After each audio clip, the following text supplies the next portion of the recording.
I am Ferdinand Marcos, and I am the President of the Republic of the Philippines. I stand today on behalf of 110 million Filipinos. Hi everyone, hello universe, it's me again. Shoutout sa inyo mga kababayan. Shoutout sa mga Marcos Lily supporters, Filipino and OFW. Mayroon tayong upload videos, updates.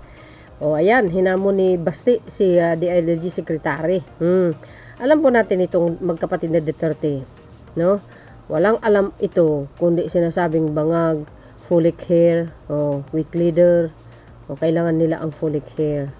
Diyos si Pangulong Marcos Jr. Saan ka ba makakita yung pinuno ng bansa? Halos araw-araw na talagang nasa field sa iba't ibang dako ng Pilipinas, naghahatid ng tulong, nag-inspeksyon, binibisita yung mga LGUs o yung mga proyekto niya. Paano mo sasabihin bangag? Di ba? Hindi naman pala away, nagtatrabaho naman maayos. Di ba? Kung ako si Pulong Duterte, siya dapat ang maunang magpapulik hair test. Di ba? Siya dapat ang magpakuha. Bakit kanyo nasabi ko? Di ba sangkot siya sa magnetic lifter ba yan? Yan po ang sinabi ni Mr. Taguba sa Quadcom. Di ba ang lakas loob niya kung makapagbintang? Ano kaya, no? Kumusta naman kaya yung sarili niya? Siya ang mukhang bangag eh. Wala naman siya nagagawa sa niya eh. Sa constituent niya eh. Sa bayan ng Davao City. Wala eh. Sino may gawa doon? Sino ang mayroong project doon? Si Pangulong Marcos Jr. Siya, nasaan yung 51 billion? Ang galing ito mag-akusa. Napakalinis niya, guys, Akala mo ito kung sino kung magsalita. No? Ito yung mga apelyido na hindi talaga pwede makabalik sa Malacanang. Oo, walang kwenta. Ilagay ko sa screen ko yung magnetic lifter na yan na sangkot siya. Pati kasama yung asawa ni Duterte, ni Sara. Sabi po dito, ito yung hamon niya kay John Vic Romilla ng DILG. Kasi nga na hit and run yung utak nito. Ang damdamin nito ni Pulong doon sa sinabi ni DILG Secretary Remulla. Dapat lang. Ito si Pulong kasi sabog to lagi, no? At nanunutok ito ng bugaw sa bar. At tawag ng ibang tawag ibang netizen, youthman to eh. Ayan Ayan Sabi po ng DCRH, sinunghay. Natural. Si Pulong Duterte, si Basti at si Gurang. Di ba? Hinamon ni Pulong Duterte si SILG, John Vic Romilla na magpapulik hair drug test matapos siyang sabihin ng sabog dahil sa naging pahayag nitong mga may ICC warrant na si Senator Bongo. Di ba? Nagpapakalat ng fake news ito si Pulong kasi nakahay. Mukhang nakahay. Siyang totoong bangag. Pag ito hinamin ni John Vic Romilla ng live sa TV para mag-folic hair, ewan ko na lang. Ewan ko na lang. Atras yan. Kung ako si Secretary John Vic, papayag ka magpakuha ng folic hair. Basta pakita yung tattoo niya at magpapupulik hair din si Pulong. Tingnan mo maging reaction niya. Sabi ni dito John Vic hindi ko nga alam kaya baka sabog noong narinig niya kasi wala pa kaming nakikitang ganun eh. Sa amin wala pa naman.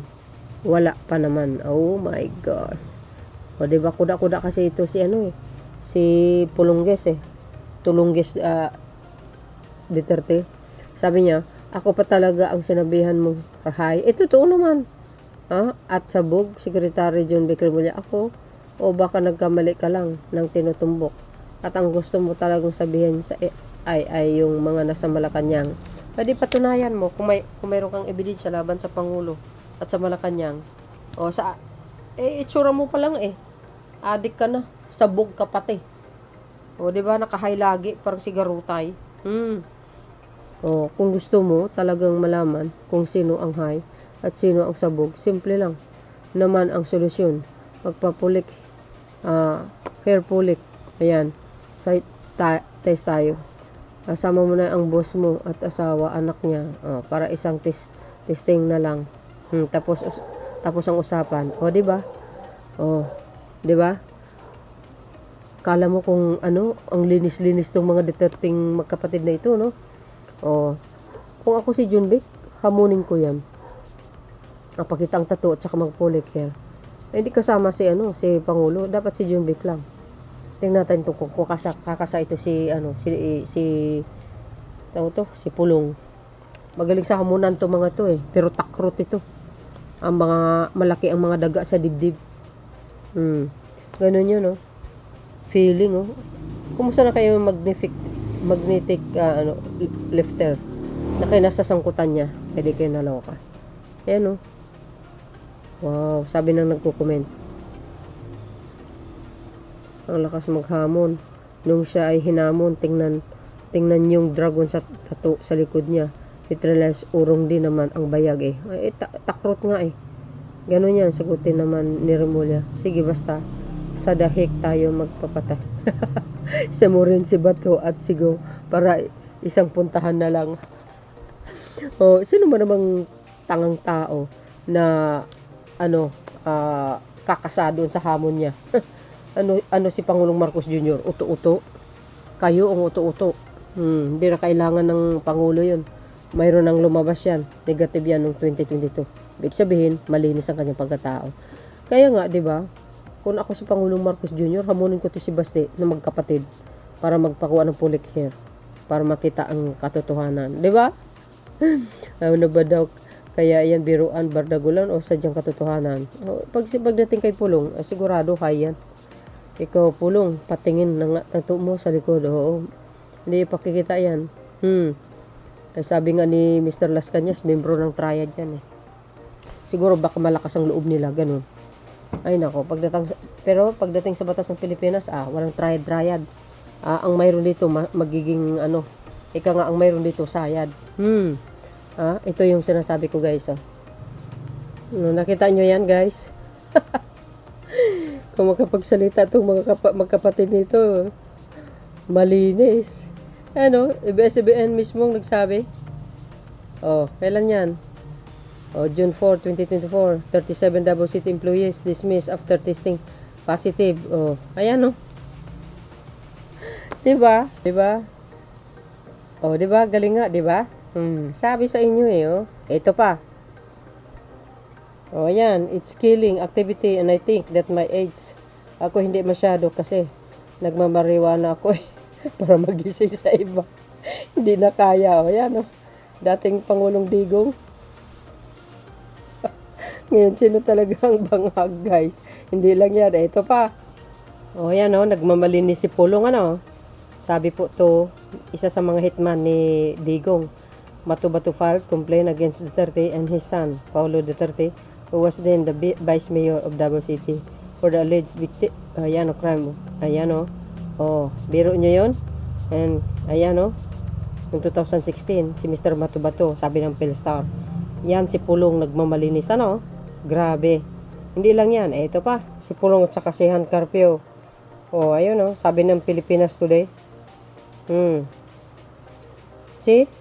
Pulong Duterte, Man Carpio, sangkot sa nanawagan ng House Quadcom. Komite na iporsige ang bitasyon ng di umano'y pagkasangkot sa ni Davao City First District Paulo Duterte. Ang asawa ni Vice Presidente na si Atty. Manasis. Ayan guys, iba pa nilang kasamahan. Di ba nagmamalinis siya? Sabi sa inyo nagmamalinis si Pulong. Wow. So yun mga beso, ang aking pinaka-latest update. Thank you guys for watching. See you again on my next upload. Bye bye bye and bagus. God bless Philippines. There's more. Follow me in lives. Bye everyone.